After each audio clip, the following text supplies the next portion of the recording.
Hello everyone, in this video lecture we will discuss about the secant method. It is used to find out the solution of the equation f(x) equal to 0. Let us understand the method with the help of graph.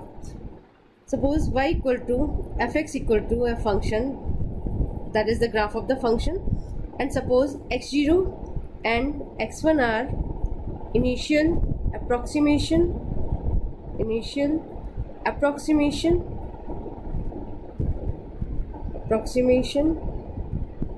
to the root of f(x).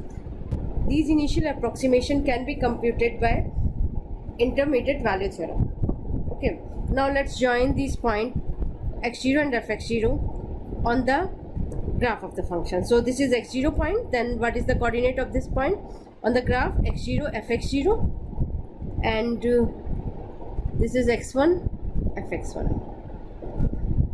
Okay, join these points by the straight line. Okay, wherever this straight line cross x-axis, that is your next approximation. As you know, graph of the function y equal to fx crossing x-axis at the point alpha, so this is the root. Okay, what we want to compute this root alpha of the function fx equal to 0 by the secant method. So let's derive secant method. So what we did, we have taken two initial approximation x0 and x1, and then we will join these points on the graph with the help of a straight line. Wherever this straight line cross x-axis, that is your next approximation. Let us suppose the approximation we are taking as x2. Okay, so x2 is what? That is the, so x2 is the x-intercept of the line joining the point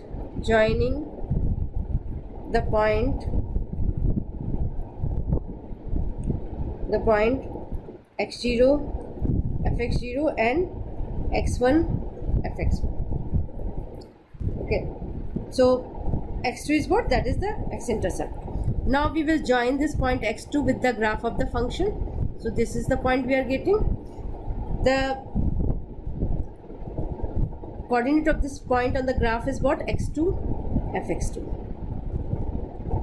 Okay, now we will join this point x2 either with x1 or with x0. Okay, so you are free to choose any point. Let us choose the point as with x1. So wherever this point cross x-axis, that is the next approximation. So the next approximation is what? That is x3. Okay, again we will join x3 with the graph of the function, and then x3 we can join either with x2 or with x1. Let us join it with x1. Okay, so as we are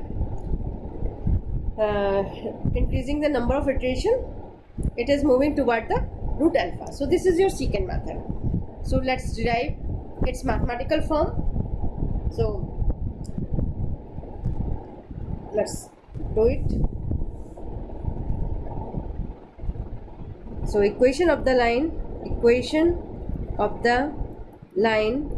joining the points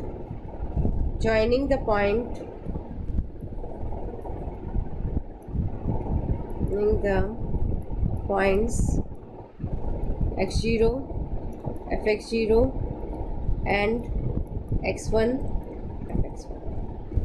Okay, so what is the equation of the line? That is y minus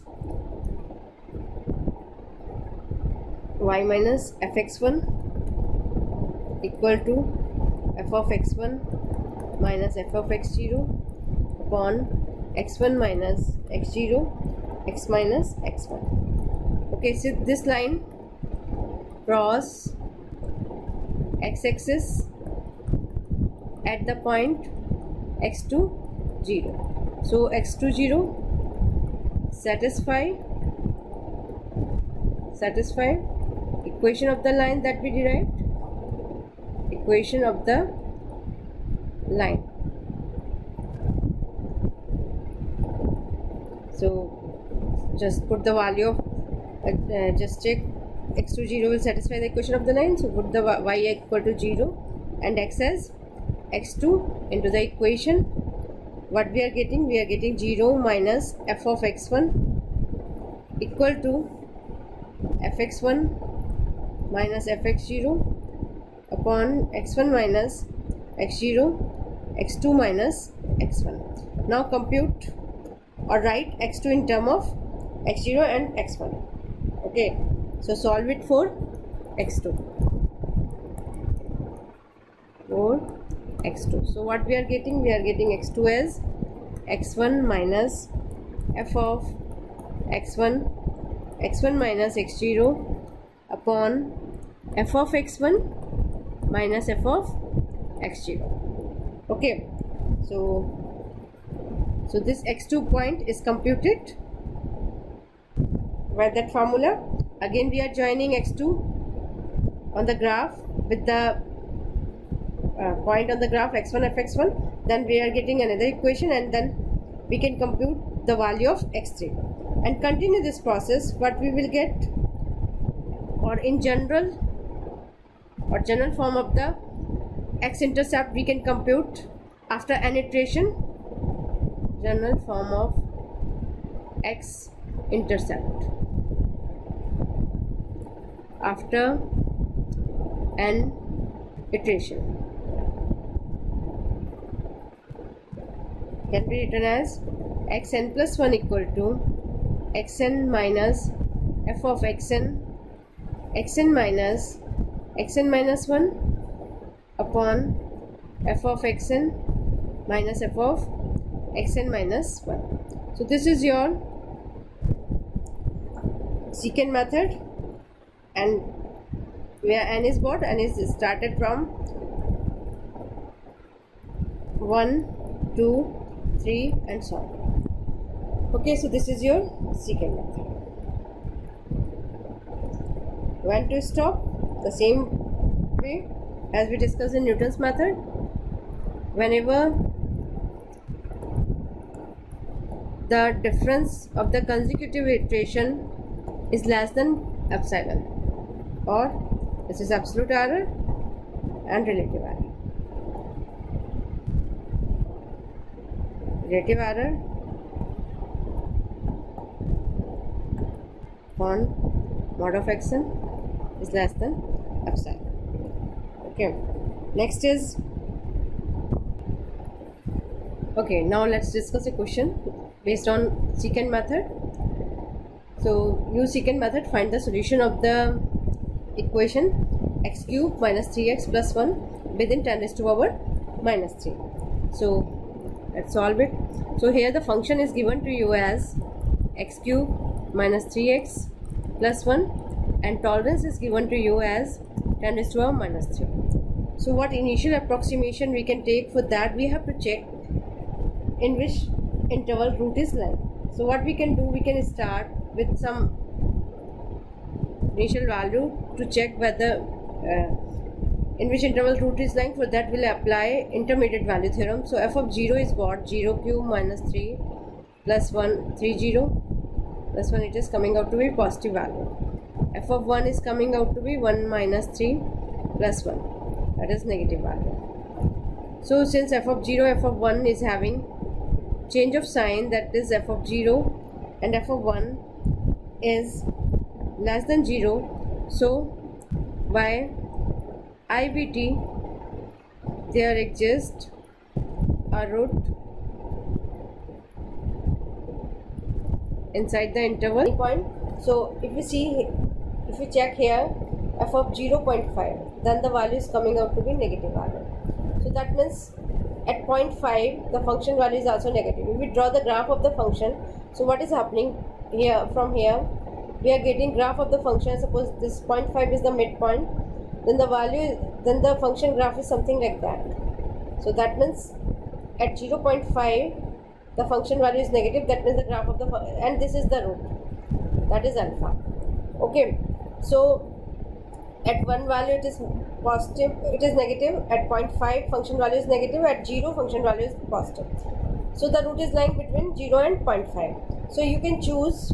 So here you are free to choose. You can take x0 x1 as 0, x1 as 0.5. You can also choose x0 as 0.5, x1 as 1. You are free to choose any of the point as any of the set or initial guess. Okay, it is not necessary that the condition of IVT should satisfy in secant method.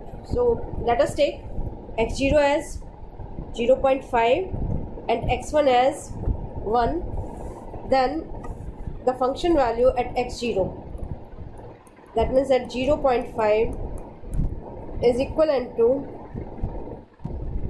minus 0.375, and f of x1, that is f of 1, is equivalent to minus 1. Now for n equal to 1, the formula of the secant method is x1 minus f of x1, x1 minus x0 upon f of x1 minus f of x0. So that you know, now put the values of x1, x0 and fx0, fx1. We are getting the value of x2 at 0.5 minus f of x1, it is minus 0.375, and x1 minus x0, that is 1 minus 0.5,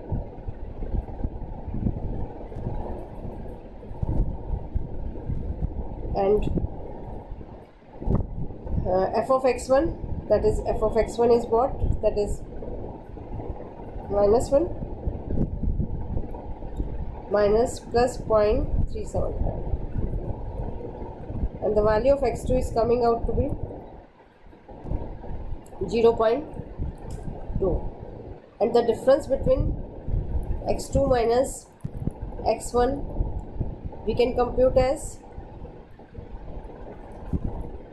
the difference between the x2 and x1 computed as it is coming out to be 0.3, and the function value at 0.2 is coming out to be what?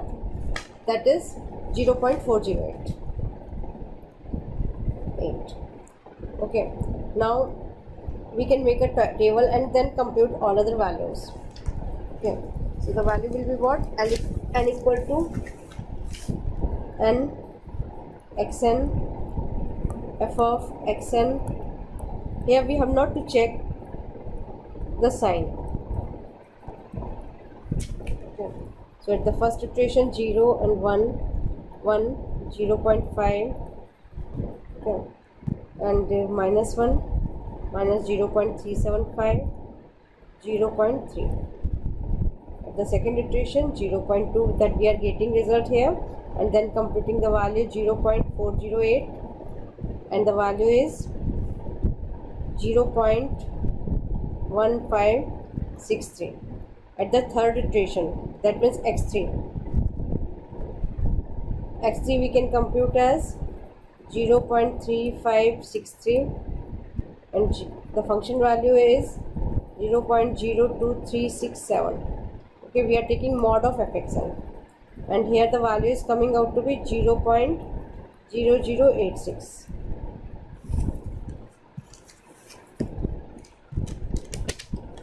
Okay, at the fourth iteration the result is coming out to be 0.3477 and 0.3477. The value is 0.0004.